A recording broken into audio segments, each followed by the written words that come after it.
Hey y'all, what's up?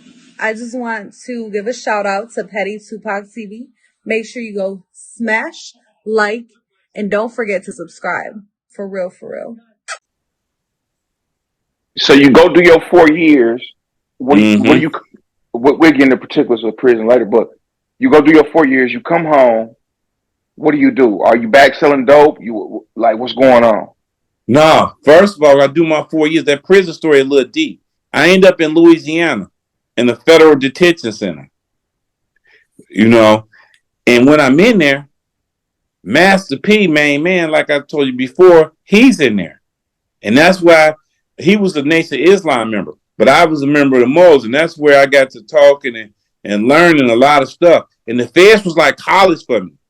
Now my level of how to move and how to operate is at an all-time new level because they didn't have back then just knuckleheads. They had smart people. I was the youngest person in the penitentiary. So everybody took a gravitation to me, like me, like, oh, look at Youngie. You know what I mean? They locking up babies. He ain't never been to a club yet where they can drink liquor or nothing. He's 18 years old. He's finna turn 19 already in the pen. So they started schooling me. You know what I mean? And that was a beautiful experience because a lot of times by not having men in the house or fathers on drugs or whatever, you need to learn some structure. Because when I first got there, I'm gonna tell you something.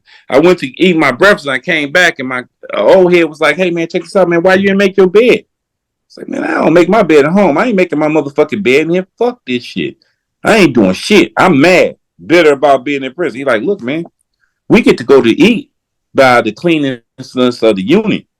If they put on a board down there that they don't get to go out to the yard an hour early and people got all types of stuff they got going on the yard because your room is the problem, you're going to come back to shit, piss, and all types of stuff on your bed. They're going to really go crazy on you. You won't have to clean up because of them. You got to clean up because of us. We run this, not them. You got to, abide by this shit. I'm like, whoa. So then I understood I had to make my bed. So I started making my bed because the threat wasn't, I didn't care about no threat from the officers, but I understood that, hey, man, these other convicts ain't going to go for this because, you're not finna just come in here and decide that you're going to make life about you. It's about everybody. And so you need to Mm-hmm. learn how to, live with the people, you know what I mean, or whatever. So Right. it woke me up real fast.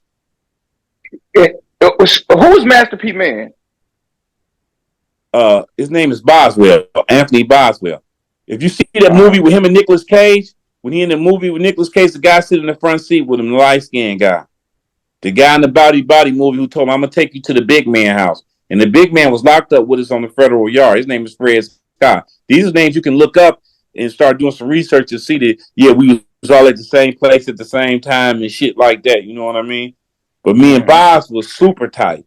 You know what I mean? And like I said, when my mother died, he was one of the first people that came to me and, told me, hang in there and praying for me and different shit like that. Cause, my mother died while I was in there. But, Mm-hmm. yeah, Is that where you found the Moorish Temple of America in the federal prison? exactly. Exactly. Mm-hmm. I always knew that's where I learned, first of all, it clicked to me. Like I said, the guy told me, he said, hey, man, if you want to know how somebody became great, don't study them, study what they study. And I remember they was like, man, this guy came home and got $1 million grant back then and did this, and other. And he heavy into this more science temple of America. And people was like, well, man, you a GD, how the hell you gonna be a Mo? First of all, like you said earlier, first of all, it's a nationality. So it don't have nothing to do with being a peace stone and none of, even though they connected to it. Anything that can be used for good could be used for bad. I learned that in there. So just because some people use it for bad don't mean this ain't good. And second of all, one of our laws, Hoover said we could be any religion we want to be.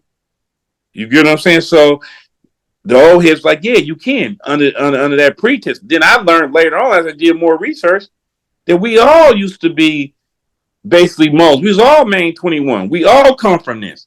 What the Stones is preaching in these laws and all this type of stuff, the points of the stars and all this type of stuff, is all this stuff that's traced back to Moles that the GDs and the Stones and the Vice Lords all study. You know what I mean? These teachers. Mm-hmm. They just used it not for right, but it's the same teaching. You know what I mean? Same principle. Right. According to some people, I'm not judging nobody. Like I said, I'm not saying, I'm just saying, but some people might feel like they're not using it for right. But, it takes finance to lift a fallen humanity. You know what I mean? So sometimes you got to get that finance. However, you got to get it to make it happen. Exactly. In prison, did you ever have to put in any work, or did you have a smooth bit? I had a smooth bit. I was on a calm yard. I was in the FCI. It was pretty calm. It wasn't, it wasn't a lot of wild shit going on. It started getting wild as I was leaving because more and more younger people were coming in, and that causes the wildness. But when I first got there, the average person in there was over 40.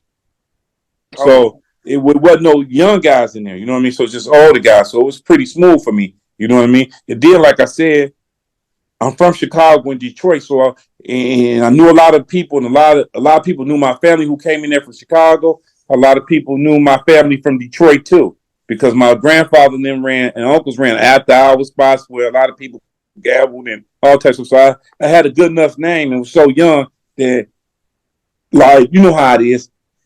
It's guys in there who, like, you so young that if they see somebody trying to come at you wrong or whatever, try to pick on you for your size or some shit, your youth or something, that's gonna be like, nah, man, fuck with me. You know what I mean? I'm your age, I'm your size. You ain't finna fuck with shorty like that. You know what I mean?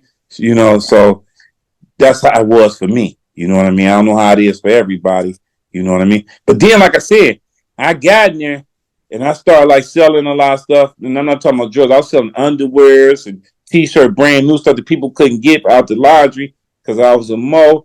I knew people who worked in laundry. They would give me stuff like that. I ran a couple little gambling pools. My money started getting up. I started having more people around me. You know what I mean? And like I said, just the other good thing to help me. There was a guy from my block. He was from Stateway, which is like right up the street from my project, but it's not the same project. He was like 6'5", 400 pounds, but he's from the same block in Chicago, and he knew everybody I knew. So he was like, but not nothing happened to him. He a GD like me. He from my block. You know what I mean? Ain't nobody gonna touch Shorty. You know what I mean? I guarantee I'm gonna tear this bitch up. You know what I mean? So I had it pretty smooth.